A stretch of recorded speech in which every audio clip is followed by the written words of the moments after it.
В небольшом придорожном кафе на окраине Миннеаполиса было шумно от разговоров дальнобойщиков и байкеров. Заходившие иногда семьи быстро проходили к столикам, не задерживаясь у стойки. В этот вечер в дверях появилась девушка в инвалидной коляске.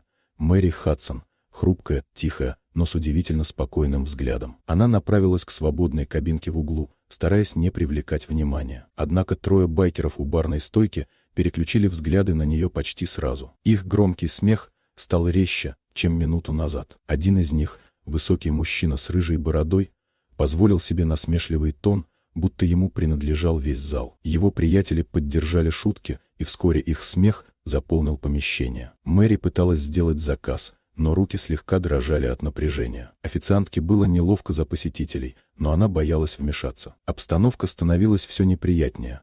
Некоторые клиенты предпочли покинуть кафе, не желая наблюдать происходящее. Когда напряжение достигло предела, над дверью снова звякнул колокольчик. На пороге стояла высокая темнокожая женщина в кожаной куртке. В ее походке ощущалась уверенность человека, привыкшего к трудным ситуациям. Это была лейтенант Лорен Хилл, сотрудница отдела внутренних расследований. Она моментально оценила обстановку и направилась к Мэри, положив ей руку на плечо. Мэри сразу расслабилась. Лорен была знакома ей и ее семье. Затем офицер повернулась к байкерам и произнесла несколько строгих слов, карьерно точных и без эмоций. Ее официальный значок, брошенный на стол, заставил всех в помещении замолчать. Лорен объяснила байкерам, кого они оскорбляли.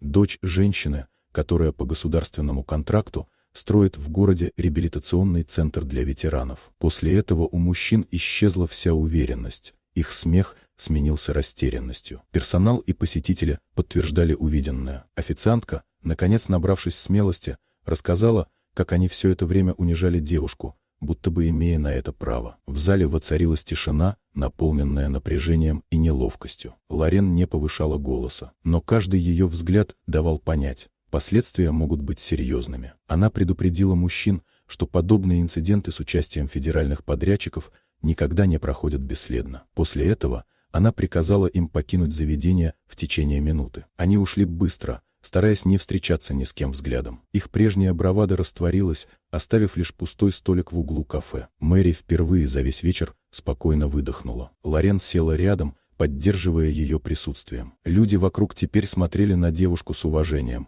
не из-за вмешательства офицера, а потому что она выдержала натиск, не сломавшись. Официантка принесла ей десерт за счет заведения, извинилась и тепло улыбнулась. Мэри чуть прослезилась от переполнявших эмоций и благодарно кивнула. Когда солнце опустилось за окна кафе, тишина, которая раньше пугала, теперь ощущалась как знак справедливости. Пустая кабинка, где недавно сидели хулиганы, напоминала о том, что сила не в громких голосах и угрозах, а в способности оставаться достоинственным, даже когда мир пытается тебя унизить.